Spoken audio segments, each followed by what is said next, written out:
Hello, classmates. Welcome to another episode of Middle Class Film Class. I'm your host for the day, Pete. I'm Tyler. And I'm Joseph. And today we're closing out Erotic August with the Patreon pick, which is a movie I don't think any of the three of us have ever seen before. Lawrence Kasdan's directorial debut. Today we're reviewing Body Heat.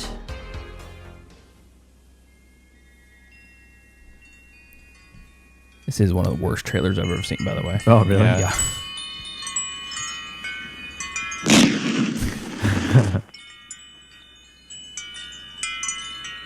Oh, it's like a silent trailer. Yeah, you don't. If you're listening on your I'm getting very audio annoyed. only. Yeah. By the wind chimes. You're listening to the worst wind chimes ever created. It just took the tops of soda cans. Like shackles. Yeah. Yeah. They're going for the alien intro. Yeah, kinda. BODYH? What does that mean? Body. What are they going for here? It's the worst game of horse I've ever seen.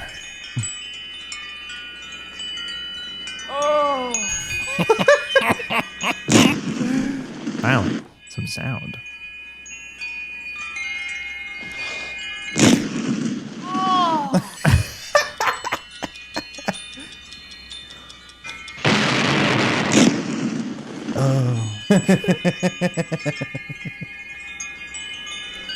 Jesus Christ. This goes on way too long. I know. So imagine watching this in theaters.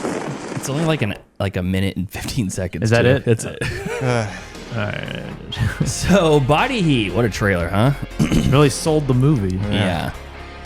From 1981, as I said, written and directed by Lawrence Kasdan, starring William Hurt, Kathleen Turner, and Richard Crenna. Also featuring a very young Ted Danson, Oh, yes. being a goofy goof, that guy. Being a goofy guy. J.A. Preston, Mickey Rourke, Kim Zimmer, and Jane Halloran round out the cast. And this is set in Miami, outside of Miami, in and out of Miami, during a heat wave. Yeah. And it feels like it. Yeah, it does. It is dripping. Ironic because we're going through a heat wave ourselves. Yeah, a little bit. It's just normal Pretty mild for a heat wave here. for us, yeah. It was yesterday, it was like 102 or something, and I was like, feels pretty warm today. I put some shorts on. Yeah. During an extreme heat wave, a beautiful Florida woman and a seedy lawyer engage in an affair while plotting the murder of her rich husband. That pretty much covers it. As you do. This is categorized as a dark romance, erotic thriller, steamy romance, Certainly is steamy. tragedy, crime, drama, romance, and thriller.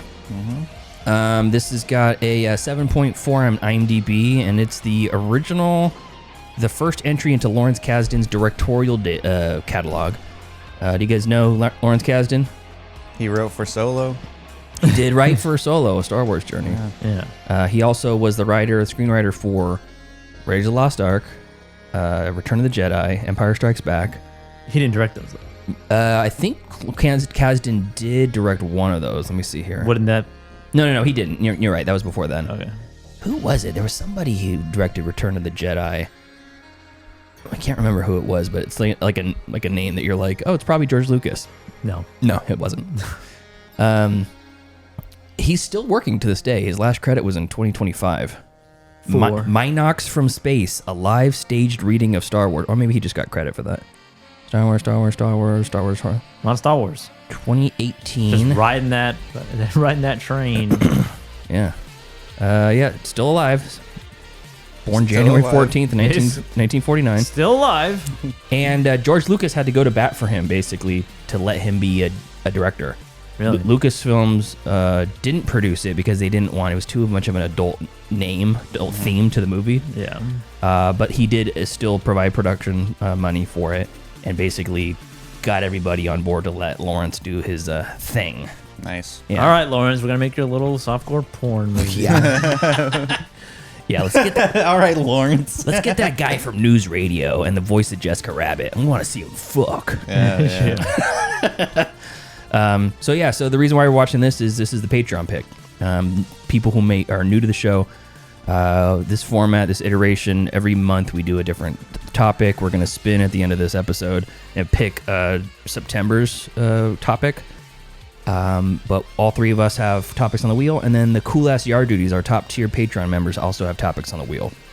This is a Patreon pick from them, and then on the fourth week of every month, it's like my pick, Joseph's pick, Tyler's pick, we rotate whatever, and then the fourth week is the Patreon at large, not just the top tier people, but all the Patreon.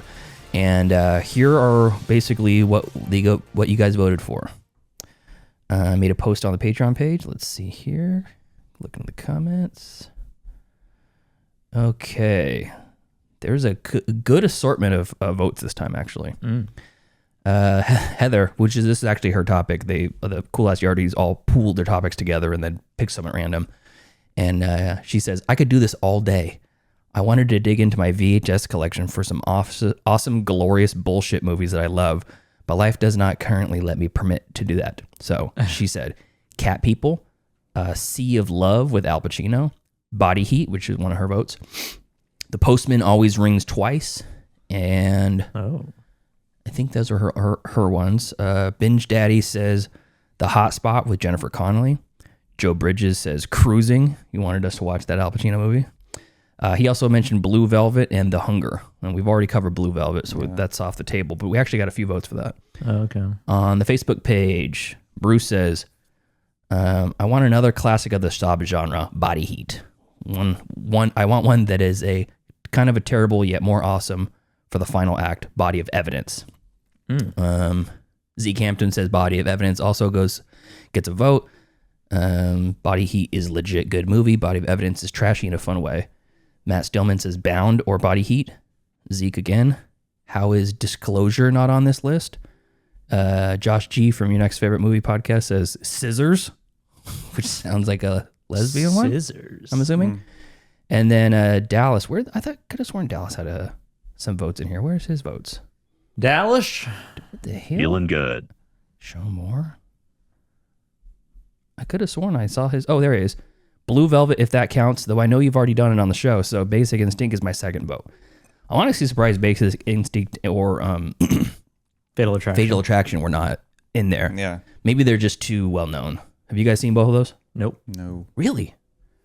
I would recommend, since next week we're not doing an erotic thriller, if you have the opportunity, watch them. They're both pretty good. Michael Douglas gets horny and solves a murder. In Fatal Attraction, Basic Instinct. Yeah. In Fatal Attraction, he's like dodging murder. Oh, yeah. He's basically being stalked from. I keep having sex with her. She keeps trying to kill me. It's Glenn Close too. A young Glenn Close, who's the crazy woman he sleeps with, and then Glenn real close. Yeah, that's right.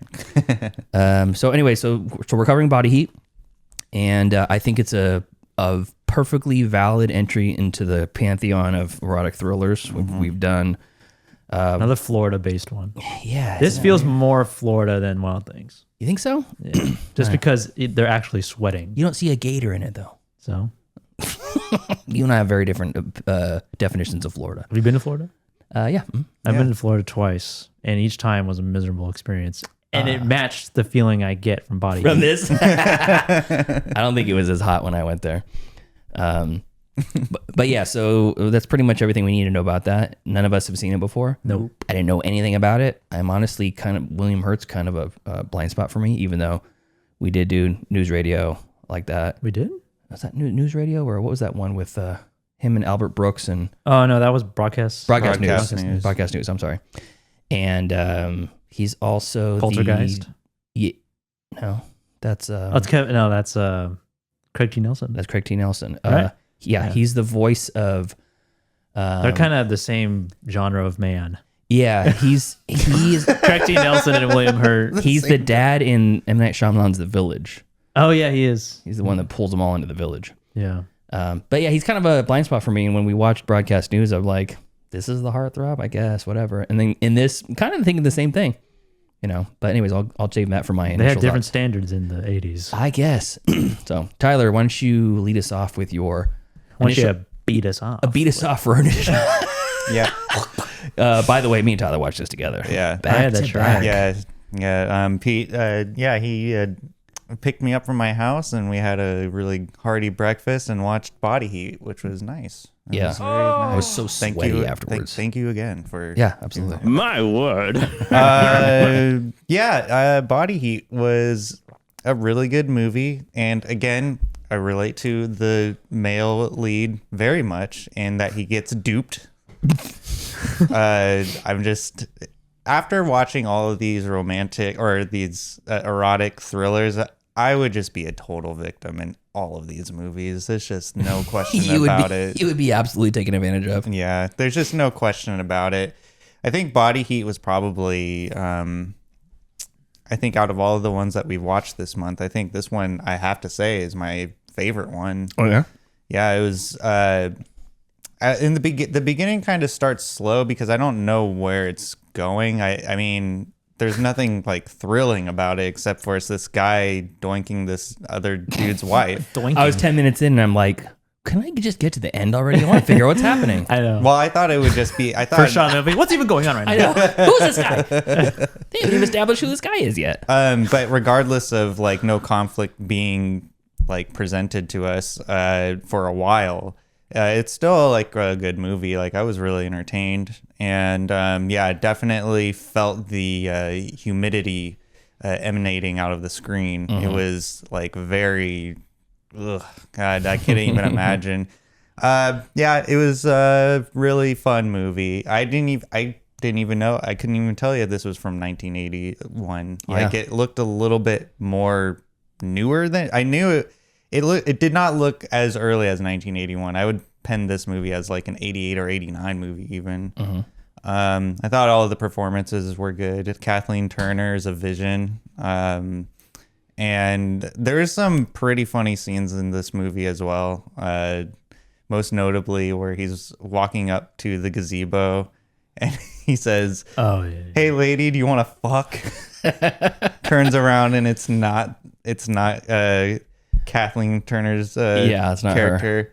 her. Maddie.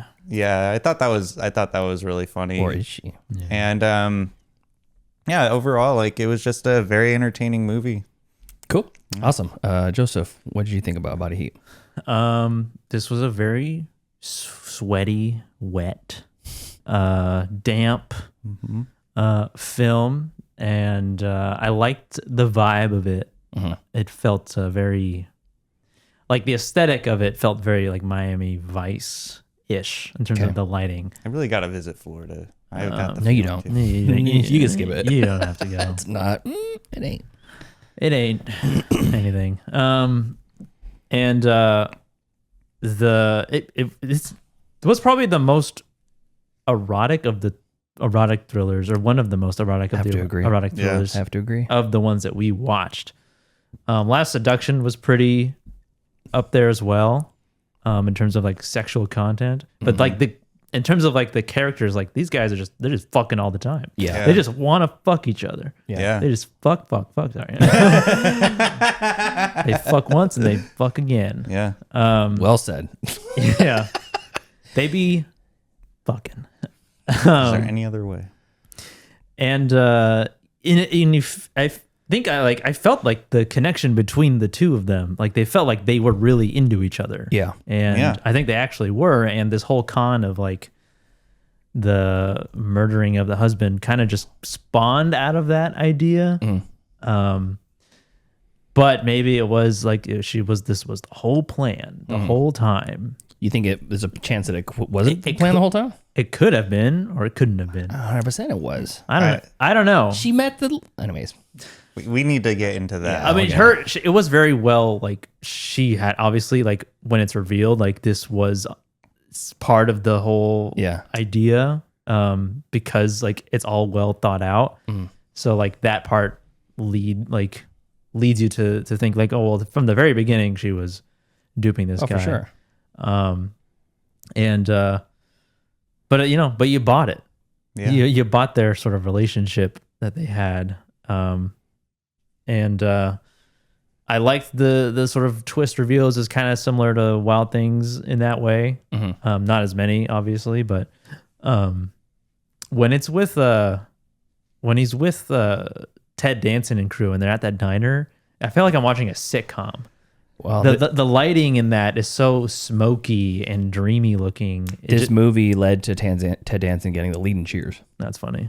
Because his character is kind of like he has the levity of like the most lightheartedness of the whole thing. Best laugh in the whole movie too from him in the smoking. Oh yeah. No, thanks. I don't need my own. I'll just breathe the air in the room. Yeah. Love that scene. Kind of always been a comedic character or a comedic actor. His character, the lawyer, William Hurt's character, he is like kind of the definition of sleaze, even without being a lawyer. Because he is just banging chicks left and right. He like is smoking all the time. He drives that it's like a Corvette or something.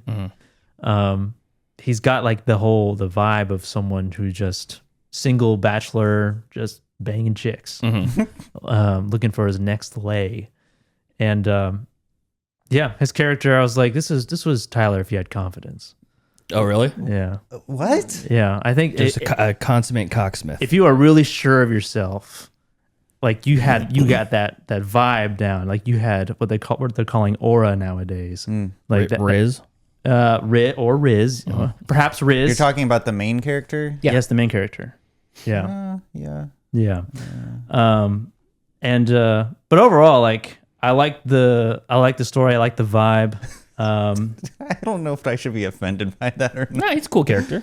Yeah, you remind me of this character, but without the confidence. But you don't have the confidence to pull it off. Can you talk into the mic, please? No. But yeah, I enjoyed it. It was good. Not as good as American Gigolo. But it was better than I thought it was gonna be. Cool, awesome. Yeah. Okay, my take on Body Heat. We have Last Seduction first, and then Wild Things, and American Gigolo, and now Body Heat. It's tough because I really liked Wild Things, and I really, really liked American Gigolo. I think this probably tied up with Wild Things, but for different reasons. This is a more expertly crafted movie in the way it looks. Some more, deliberate shots and the way it's kind of framed. Plus, the story, instead of relying on like 10 twists like Wild Things does, it's like one good twist, one good reveal. And I don't think that it's possible that she wasn't in on it the whole time. Like this wasn't her grand scheme the whole time. And the only reason why is because she says, I for one, it's like she drafted this fucking will for herself. Yeah. That's way crossing the line. Crossing. That puts his livelihood in danger if they were to truly want to run off together and be married and love each other and stuff. It's way crossing the line. But number two, she says, I never would have done it if I would have known about that other case. And then you find out that, of course, she knew about the other case. She was introduced to him from another lawyer who sued him for the other case. So he's like, it's immediately, you can't trust her at that point. And then you're like, when she tries to get him to go get the glasses in the boathouse, I'm like, bro, why would you go there? Just don't go there. It's clearly a setup. I don't know what the setup is. Then when you see the bomb rigged to the door, you're like, oh, okay. Wow. He was disappointed when he saw that. He's like, now I got to kill her.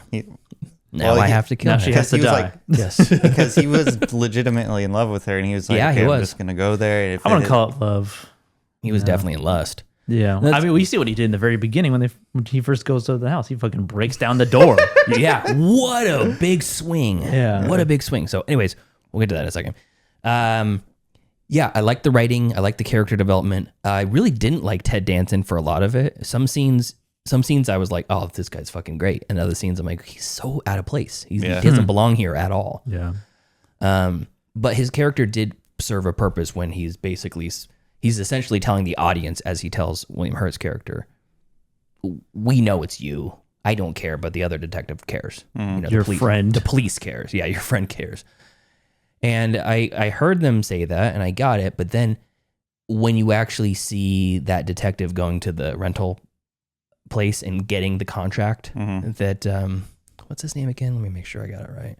Ned. Ned Racine. Racine, that's it. Ned. When he's like, N Racine, can I pull up that contract or whatever? You're like, oh my God, he's really going after his buddy at this point. I mean, you have to, but I mean, you are doing your job. I know. Yeah, you have to, but at the same time, it's just like at that point, it felt real. Because he was trying to like prove that it wasn't him. He like didn't want him to be involved. He's like, come on, give me something that doesn't involve you. Maybe that was what I think at that point it was enough where he really couldn't avoid it. But I also got from the female lead, it's Kathleen Turner. She reminded me of the older woman from Chinatown. Faye Dunaway. Yeah. That kind of like panicness in her voice when she's kind of talking, it almost feels like she's overcome with emotions, like she can't be trusted because she's a frail woman or whatever, that sentiment of the time. I really, really enjoyed the bits where her husband comes back and him and Ned run into each other. That whole dinner sequence was great. Yeah. She goes to the bathroom and he's like, I don't know what happened if I ever thought she was cheating on me. I'd have killed that guy with my bare hands. I'm like, what a power move. Yeah. It's like is it Wild Things? Yeah. Right? When they like, is it Wild Things or, no, it's American Gigolo, where he goes and meets somebody else who like, the senator, client. The senator, yeah. Yeah. I never even thought about that, but yeah, there's definitely overlap there in that regard. But to your point, Joseph, about how this feels like the most sexual, even though American Gigolo his whole life was sex. Yeah. You don't see nearly as much of it, and it doesn't feel as emotional or like emotionally charged. Mm-hmm. Their sequences are like they're actually laying on top of each other naked. Like you see his junk flopping around as she peels her wet skin off of his body to reposition herself in one scene. She's leading him around by his dick. Yeah, she is, and also relentless with the sex. Yeah, I know. They're like both catching their breath, and she's already like trying to get him back. Like, all right, come on. He's like, I need 30 seconds at least. Jeez, give me a break. Topless. Yeah, she's and I was kind of surprised that Kathleen Turner was topless in this too. I don't know why. She just seems like an A-list celebrity. Yeah, it wouldn't do that. And this was her first movie. This was debut theatrical feature film of Kathleen Turner. For some reason, I thought that this wasn't. Yeah. Is she like related to somebody? Is that like nepotism or something? Kathleen Turner. Let's see. Nat Turner. Nat Turner.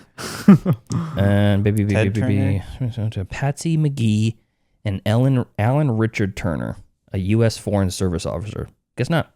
I don't know why I thought she was somebody's kid. Yeah, she is somebody's kid, but well, someone who's not a U.S. Foreign Service officer. What about the mother?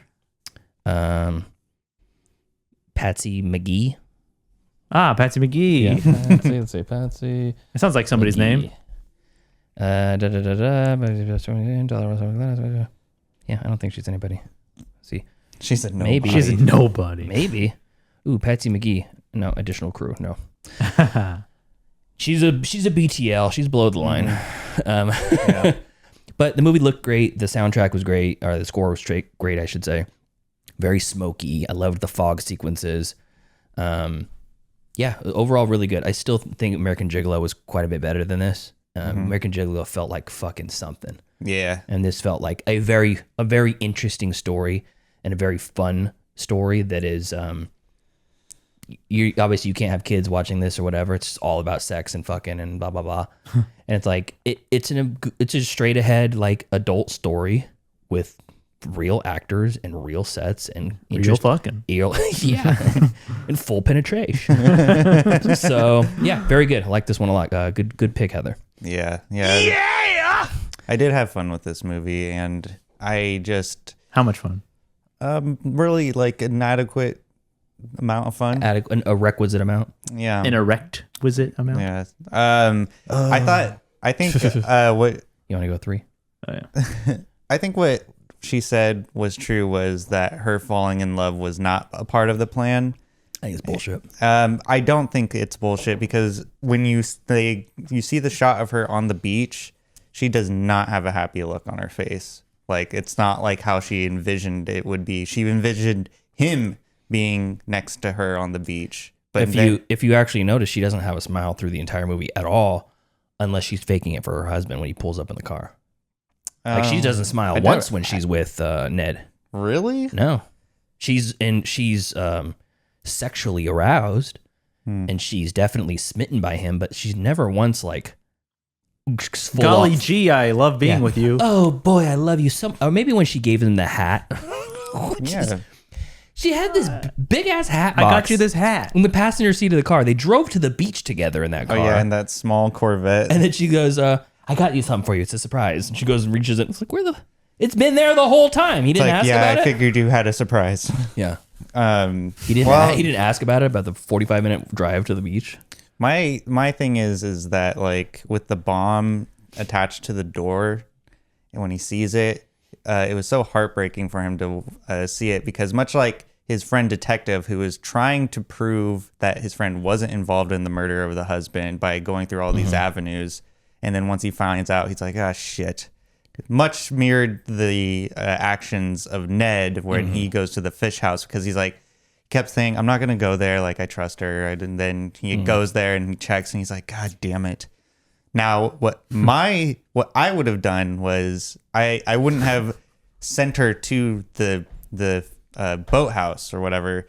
I would have gone with her and I would have say, we shouldn't go in there. And she'd be like, why? I'd be like, there's a wire in the door. I think it's rigged to an explosive. And then what happens?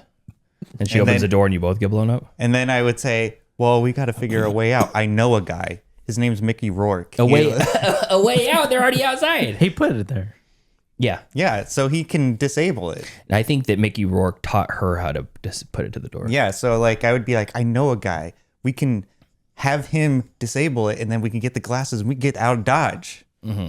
That's what I would have done. Because Call her bluff, basically. Because that puts a wrench in her plan. Because she tried to get him killed. Yeah, she tried to blow him up. Yeah. Yeah, that was plan A, and then plan B is she knew that her trust would be betrayed by him, and so he would send her off to open the door, thus faking her death and getting out of the country. She was either going to fake her death that way, or she was going to, because they said there was another body in there. Yeah, there was a body in there. It was a friend. It was her friend. Yeah, and that was who she's been impersonating this entire time, right? Yeah. They found her dental records. So. She's still alive. So when she meets the friend, doesn't she introduce her as Marianne? Maybe they switched places. Well, so because she was in on it too, but then she killed her. Then Maddie kills her. Yeah. Like, yeah, so she was probably that's the only time we see her, right? She was she was probably on the hook because she promised her like a substantial amount of money. She's like, just go along with it, and then it's kind of a little bit heavy lifting for the audience. Yeah, I was gonna say it's leaving us to fill in the gaps. I mean, is it really heavy lifting if you can deduce it down to that? That's one possibility of like 20, though. I mean, let's go through the 20 other possibilities. Both of them stole someone else's identity. Like they're both living double lives. Okay. Another option, they're Thelma Louising each other, and they're going to drive off a cliff at the end of the movie. Yeah, that would be cool. Third possibility, the whole thing was done by like a Scooby-Doo villain.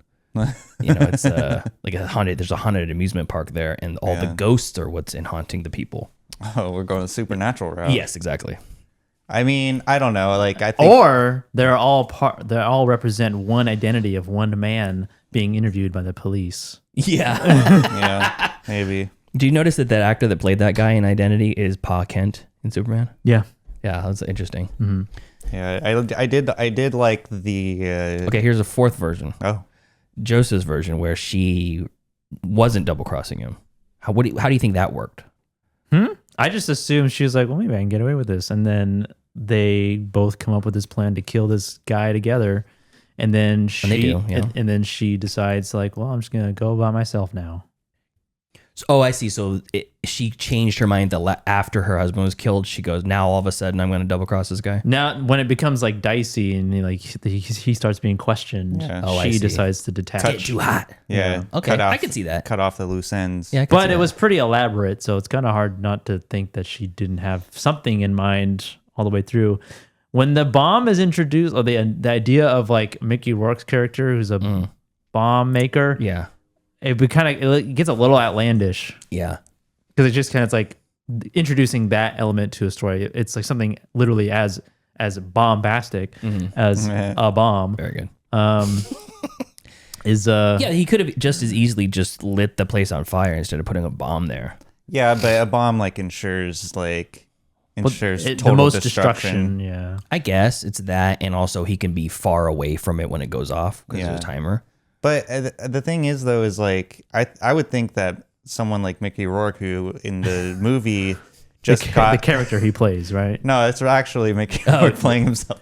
I would imagine like he just got out of jail because the relationship between Ned and him was that Ned represented him. Yeah. So you would think that's how he knows him. So you would think that like he wouldn't want to be associated. Well, he doesn't know it's going to be a crime, but he can kind of like suspect that it's a crime.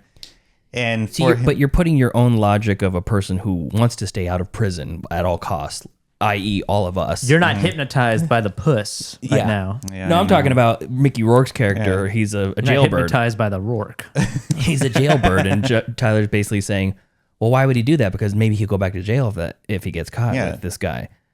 Yeah, it's a high risk. That's how he got to jail in the first place. That's how criminals work. He made bad decisions and got put in jail. Well, that's true too. The percentage of recidivism is pretty high in the penal system, anyways. But I was telling you guys before I've told this throughout the whole series of Erotic August is I would be such a victim in all of these movies. I am fortunate enough to not have been under the spell of a woman's touch. I already know where that's going. Don't say one more word. Somehow. I haven't been hypnotized to commit murder. Bullshit artist. I mean, that's sure true about that? I mean, the murder part, yes, but I do be slain. So I'll tell you why you wouldn't be susceptible in this case, Tyler. Why is that? Because you wouldn't have thrown that chair through the window. No. None of us would. No. That's an insane move to do. Yeah, that was crazy. It was insanely hard. She pulls him into the house or gets him to the house, drive out the fuck out into the middle of nowhere. To look at the chimes. Show me your chimes, you know what I'm saying? Yeah. And then she says, you need to go. You should leave. This was a mistake. Kisses him at the door and then stares at him through the glass window. Yes. Like, that was so funny. He almost leaves and he comes back like a fucking poon-crazed maniac, like looking for any way into the house, like an insane person. While she's just staring like freaking Hannibal Lecter in the prison cell. Yeah, and she's not going like, come on, big boy. She's just standing there like a scared doe, a wide-eyed doe. She looks like a freaking creep though while she's doing it. Like that's just her puss. That's what she looks like. Her face just looks like that. Yeah. And he takes it upon himself to smash the full scale. It's like I gotta get in here. Window. Oh fuck! To go in and reclaim his property, basically. Yeah. It's an insane move. Yeah, and one that paid off. In that moment, no, I would walk away and then I'd go back and I'd be like, can I come in? I'd be like, I'd be like, are you sure about this? She'd be like, please leave. And I'd be like, please leave. I love Tyler's girl voice. It's one of my favorite of your impressions.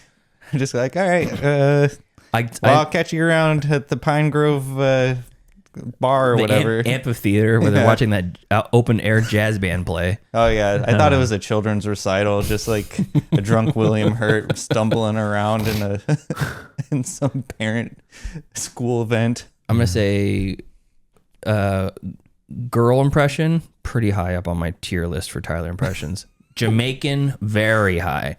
Australian could be the top one, and then your Obama is the best though.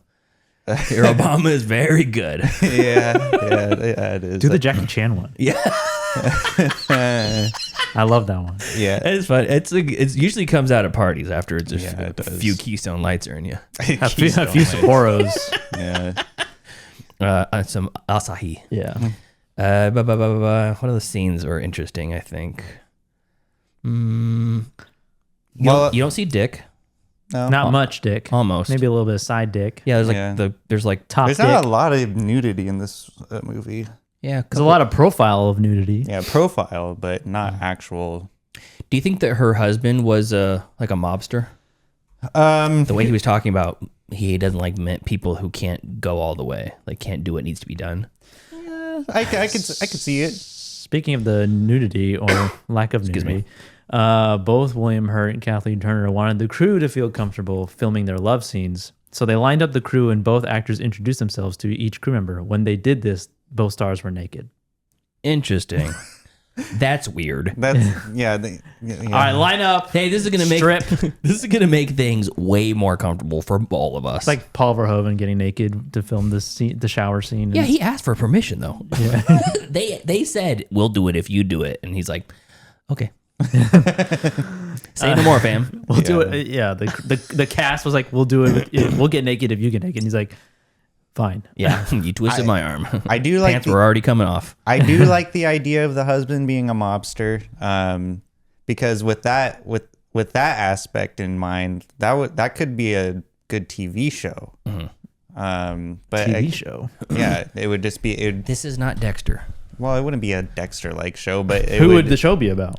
It would be a parallel stories being told of the affair with the wife and the planning of the murder, and then mirroring his mobbing activities and how they'll intertwine. I don't know. I'm just spitballing here. Yeah, you don't have to be Homer. Sometimes. Well, I assume he was he ground out to third. I assume he was in politics or something. Yeah, because Ted Danson later, they don't reveal what he does, but Ted Danson, when they're on the pier, yeah, he says, "I looked into that guy." And yeah, I'm kind of, I like, I might say that I'm glad that he's dead, because the more I learned about him, the more like how a terrible person I learned that he was. The world's better off without him. Yeah, that's what I think. That's why I think he's a mob, because for one, she says he got rich from stocks and who knows what. Financial financial whatever. And then when he talks to him at the dinner, he's like, "So what do you do?" "A little this, a little of that." That's code for drugs. And I like Ned's like reactions, like little this, little that. What does that mean? That's totally something that I would say. I'd be like, what does that mean? Little this. Can you be more that. specific, please? Yeah. Tyler, you just nod and say, "Oh yeah, I have a friend that's into that too." Not this though. But some of that. I thought he was on to him when he said, if I found out that someone was messing with my wife, I would kill them with my bare hands. And he 100% was on to him. 100%. You think so? Yeah, 100%. How though? Because he said, "Oh, hey there, sweet cheeks. Oh, Mr. Racine, this is my husband." Like, he wasn't dumb. He heard that. Oh, I forgot that he said sweet cheeks. Or whatever it was he said. Something like that. Also, how did he die so easily? Get hit by a board. I know. It was just like a bonk. It was like, dong. I thought Tyler was going to champion that. See, that's all it had to take is one bonk on the head. I mean, never been bonked on the head and died before? I know. I mean, I do every day. I do champion that. But champion what? Being bonked in the head? Head injuries, like you champion them? He's a fan. Well, I'm a fan of realistic depictions of head injuries and how like I could just literally like trip over like like Pete's stairs and then just like fall down. Like it doesn't look like it's a bad fall, but then I'm sitting there like. The stairs belonging to Pete don't have anything to do with you tripping on them. He's saying like in Dunkirk when Barry Keoghan bonks his head on the... He gets pushed over, yeah, on the like lower level of the boat, and he hits his head, and you're like, oh, that's how he died? Yeah. It can happen. Slowly. Yeah, I love it. It can happen. I love it. But I love it. In this particular case, it was a little bit too convenient. But you didn't see it happen either. You just hear it. Yeah, and it's like just a plain piece of wood. A plank. She looks away like it's the most gruesome thing. Yeah. Oh my god, no! And then you look back and there's a little bit of raspberry jam on the. If they ever do the remake, it should be just like one long silent, just. No, they're gonna give it's Nicholas Winding Refn's gonna direct it, and the guy's head's gonna be jelly afterwards. Yeah, that would be cool. That'd be really cool. What movie was it I saw recently? Where Weapons. The guys, yeah, that's what it was in the kitchen, right? Yeah. Oh, yeah, gnarly. What other scenes we got that are interesting? If you guys want to talk about? Oh, I don't have to. But, I mean, well, the funniest scene is when they're all in the lawyer's room. They're like, we have just one problem. Can I smoke in here? Oh. And then he pulls out a smoke, and then everyone. Yeah. That was really funny. I like that. The scene, that same scene with dancing on the dock and him and Ned. was more of just like me being kind of like grossed out by it. Is like he's running, like he's going for a jog, and he like runs regularly. It seems like he's like out of breath, sweaty. He pulls out a fucking cigarette. Yeah. I'm like, Jesus Christ. Second time he ended a run with a cigarette in the movie too. Yeah, I love that gag. A little bit of trivia. Odd trivia. In the scene in which William Hurt and Kelly Turner are standing by a window looking out of it, the edited film shows them in a medium shot from the waist up, but the wider shot, open matte version, show clearly the actress holding the actor's penis. Nice. Turner later admitted in a Playboy interview that she was very turned on by all those scenes with Hurt. Fuck yeah. What? Jesus. Can you chill out over there? What? Fuck yeah. Who was turned on, her or him? She was. Oh. All right, now Tyler, you made it creepy. Yeah, I might have gone too far. Okay. Well, yeah. It definitely felt noirish a lot. There's times when it was leaning more into it than others. Yeah. Probably not a coincidence, or was specifically on purpose that his office looked like a private eye office, even though he's a lawyer. Yeah. I wish they would have spent a little bit more time playing out the fact that he was a scumbag from the beginning. Oh, yeah. Because the judge, basically all you get is that the judge says, you better bring a better type of clientele. It's like, Yeah. pick your fucking clients. I mean, look at his office. Like, he's not. Yeah. It's just a fucking office. Yeah, I knew the cigarettes were gonna come into play at some point. Like she started smoking the same cigarettes. Yeah, but that's actually smart on her part. Yeah, well, yeah, for her, for her covering getting her away butt. with it, Yeah. right? Because like they make it a point. Like he notices it first, and then when they're in the when he's being questioned by. Who's he being questioned by? Ted Danson. Is it Ted Danson? Yeah. And his apartment, when they just walk into his apartment. They're like, oh yeah, she smokes the same ones. Interesting. And he just kind of doesn't acknowledge it at all. He played it off pretty good when his two friends are like kind of telling him, you need to stay away from that girl. I think they were fishing for something. Yeah. And he's like, I can't. yeah, I'm going to definitely. go after there. She invited me over there and I'm going. Yeah. And I'm going to get wet. At least one part of me.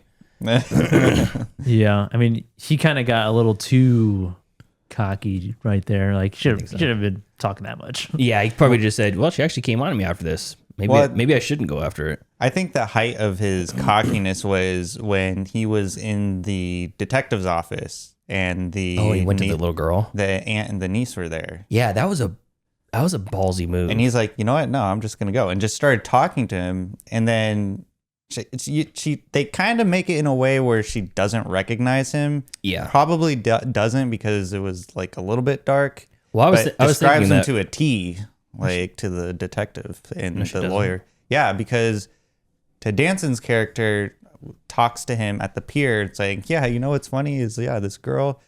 that was at the diner. Oh, the diner. That's right. He says that the little girl describes the penis, Yeah, and that's all she can think about. They showed the penis. And then also the only thing she knows is that his hair was slicked back like a Cuban, is what she said. oh, that's right. She didn't say mustache. She didn't say blonde. She didn't say he was white, Yeah, which is probably realistic. In Yeah. a traumatizing event. I remember I walked in on my parents having sex one time, and in my head they looked like aliens. Yeah! In my childlike brain, I was like, they're aliens.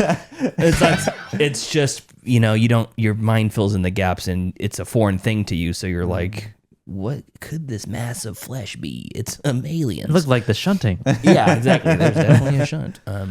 So she probably just saw a wang and then left. Yeah. Oh, speaking of Howard the Duck, the cinematographer and composer, same movie. Oh, really? Yeah, both funny. did that movie and Body Heat. What I noticed when they get out of that meeting with the other lawyer about the will, and Ned is walking her back to her car, already a mistake, because like they're seen interacting with each other with a long conversation. Because in the background you see fucking Ted Danson Walking the widow. like dancing around. But he walks the widow to her car, or the sister to the car, Yeah, and then he's like does a jump. he does he's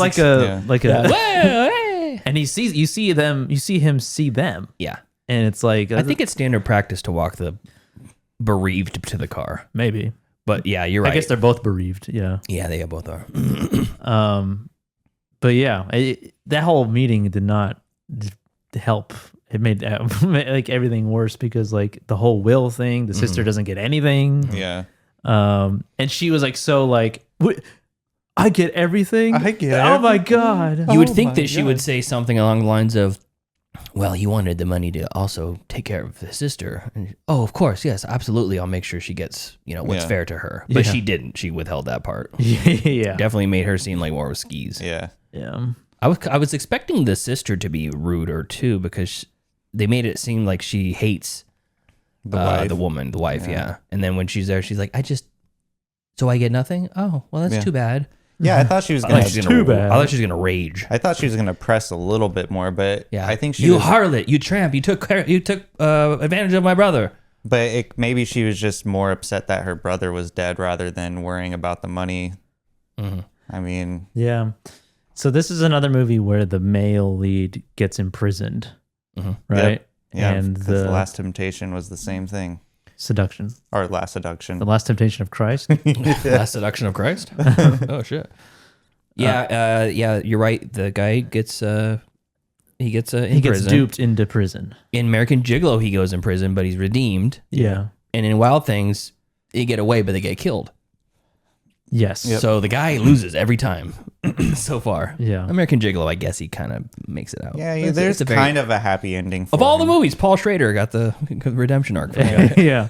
But I mean, in Wild Things, they're all kind of assholes, and you didn't like them anyway. Scummy. I'm just talking about guy or my man or woman, So most of these erotic thrillers, the woman wins. And the women are the antagonist. Yeah. They may be a sympathetic antagonist, but they still are. Is that misogynistic writing? No, it's empowerment. Is it empowerment? But you make them the villain. Yeah, but you still kind of like them. The sympathetic villain. Sometimes.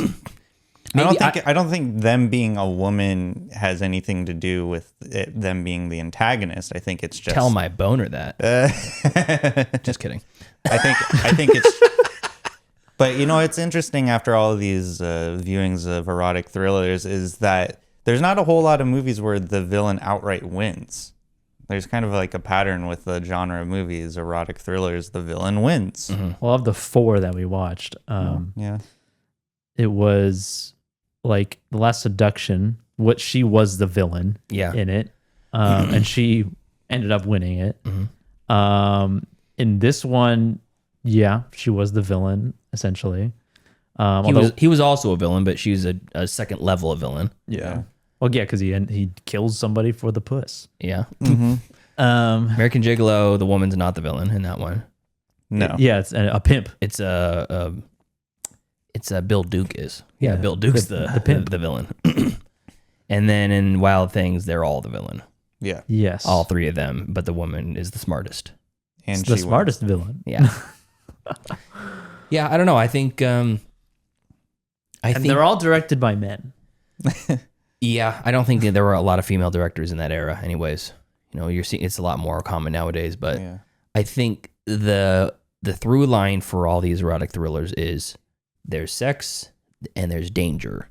Like the man in question is in danger. As it should be. Hell yeah. Danger and sex. Yeah. You ever had sex when you're on fire before? Super dangerous. Could light the whole house on fire. Yeah. What's the most dangerous place you've ever had sex? The most dangerous place. Yeah. The shower. Yeah, it's a slip hazard, that's for sure. Cliffside. Cliffside? Yeah. Rooftop? No. Yeah. What's that? What's Cliffside? What's the Cliffside? Grand Canyon.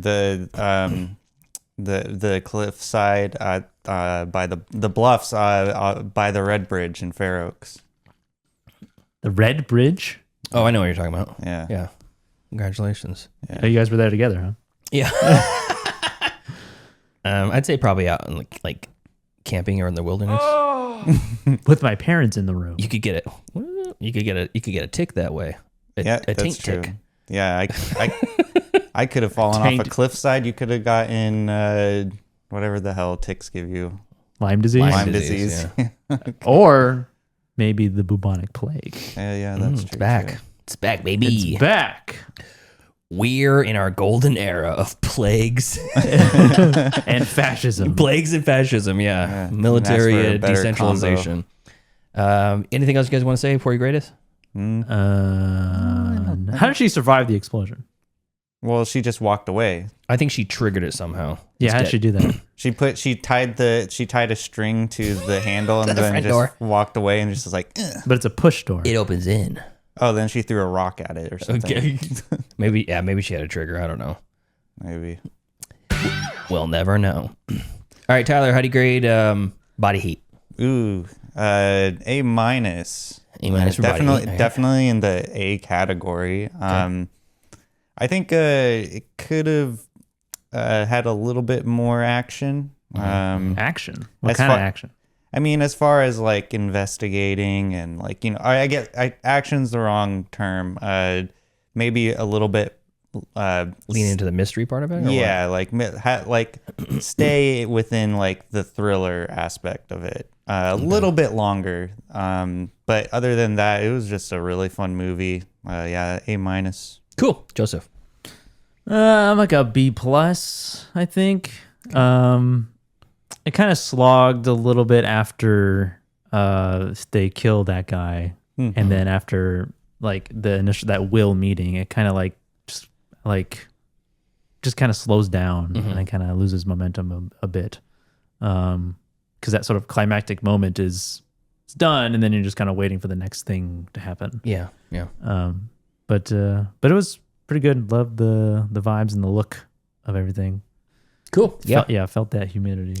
I'm in the same coat. I'm a B+, and that may seem like a little bit lower score for me, but I still really thought it was great. Interesting that this is Lawrence Kasdan's opening movie, and Kathleen Turner's. Yeah, that's interesting. Mm-hmm. Theatrical debut. So I don't know if it's like she had TV movies or something. Well, Mickey Rourke had only been in like a couple small things too. So this is a relatively unknown cast. Bold movie to do this with. Very hot, very horny. Yeah.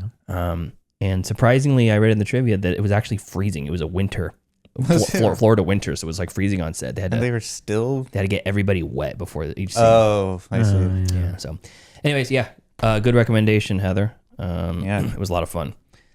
So now we are more or less done with Erotic August, right? Yes. Okay, so time for the wheel. Let's see what we got here.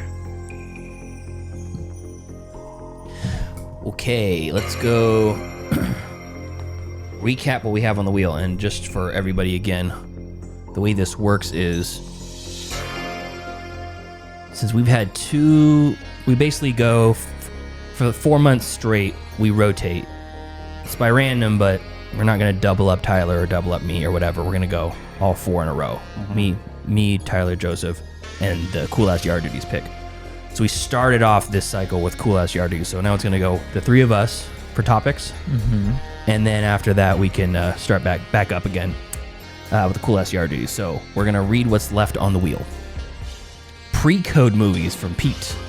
Heist movies from Pete. That's a new one. Mm-hmm. Horror movies without the from Tyler. B movies from Tyler.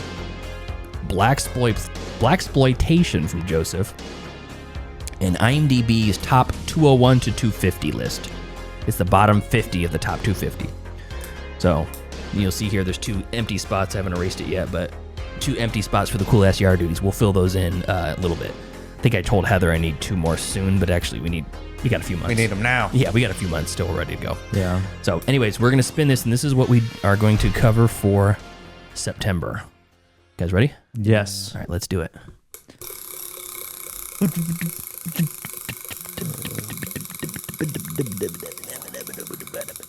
What will it be? What will it be?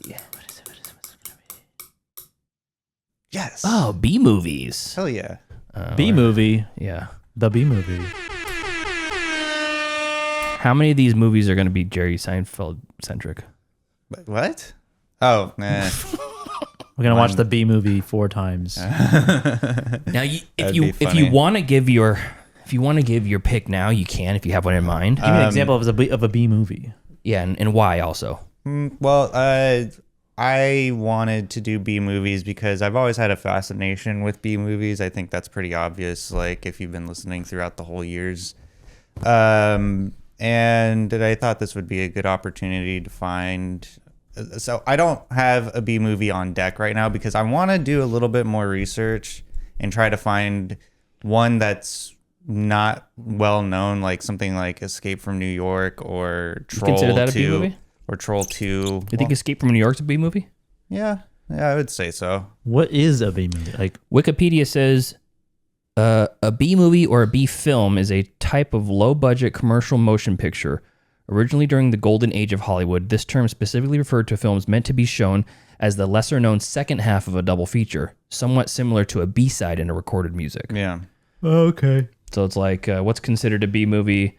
That would be something you would also consider like camp, genre A lot tropes. of horror movies. Genre tropes like horror, science fiction, or action. They can also be characterized by their camp or exploitative nature, cheesy special effects, and a focus on action or thriller rather than complex character developments, sophisticated storytelling, or good acting. Yeah, I couldn't said it better myself. The Stuff is a B movie. Yeah. Chopping Mall. Troll 2, Chopping Mall, yeah, like all of those. I don't have one on deck because I kind of want to delve into it a little bit more and try to find one that I haven't seen.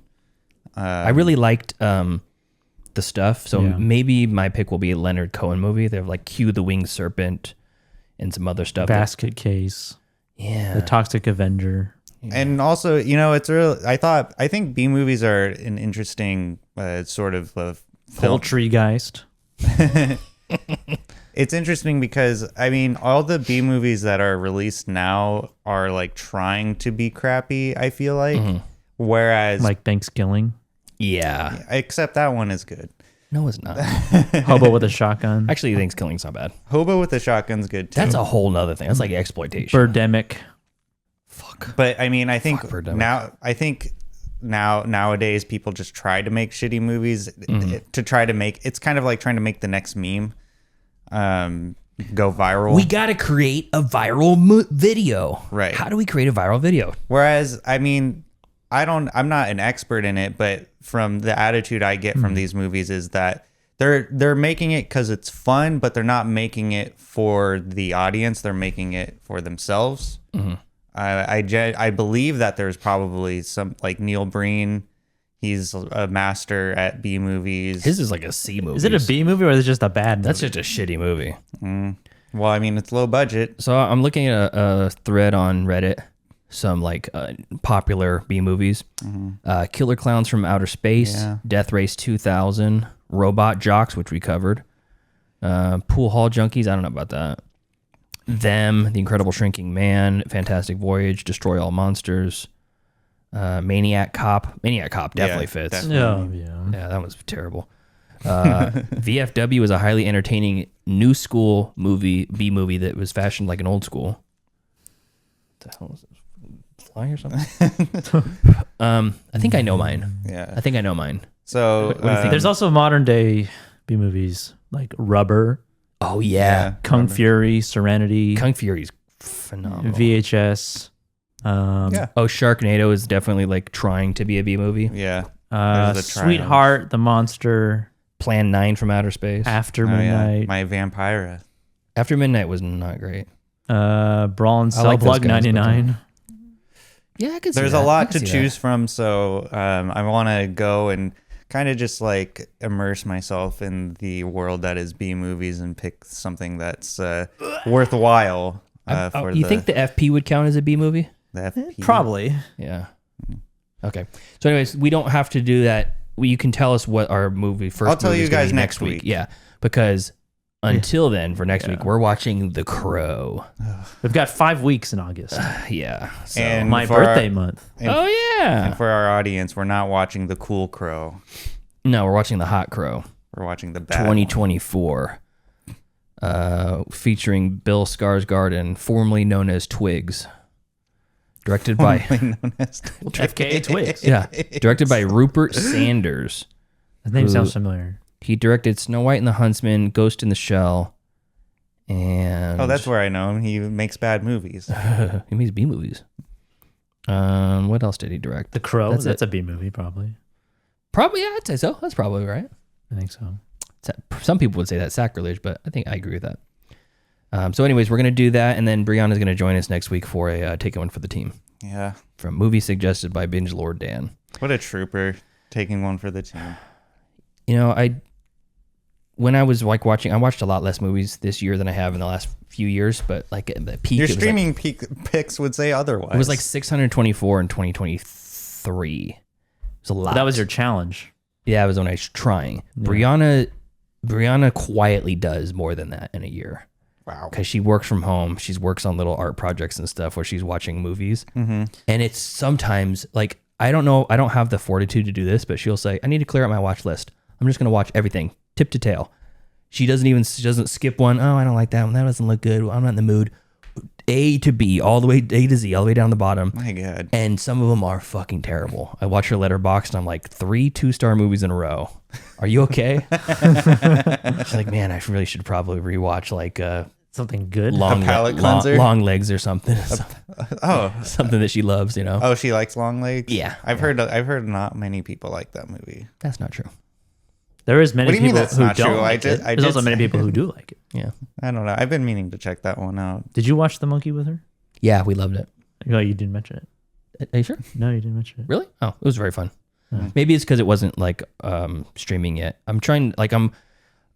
For a period, I was thinking if it's not streaming for free, like on a service, if you have to pay like $10 or $20 for it, maybe I shouldn't talk about it. But I feel like we should talk about new movies if they are available. Maybe to instead rent. of streaming picks, we just called movies we watched this week. Maybe we should rebrand it something. I don't know.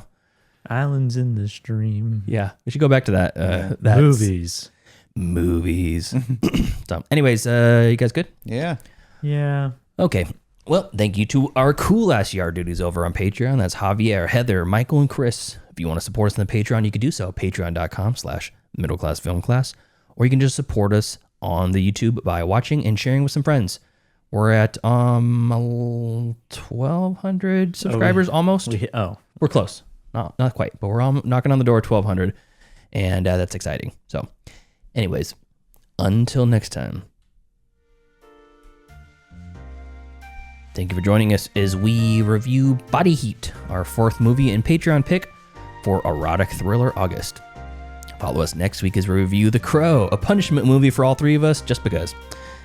And follow us on Facebook, facebook.com/MCFC podcast, and send us an email, mcfcpodcast@gmail.com. And follow us on Middle Class Film Class on Instagram at Middle Class Film Class. And follow us on TikTok at Middle Class Film Class and on Twitter at Podcast MCFC. Yeah, we got it. Yep. See you next time. See ya. See ya. But I do be slain. Class dismissed. I gotta get out of here. The bell doesn't dismiss you. I dismiss you. You're free to go. See you next week. See you later. See you later. That's a wrap. Great show.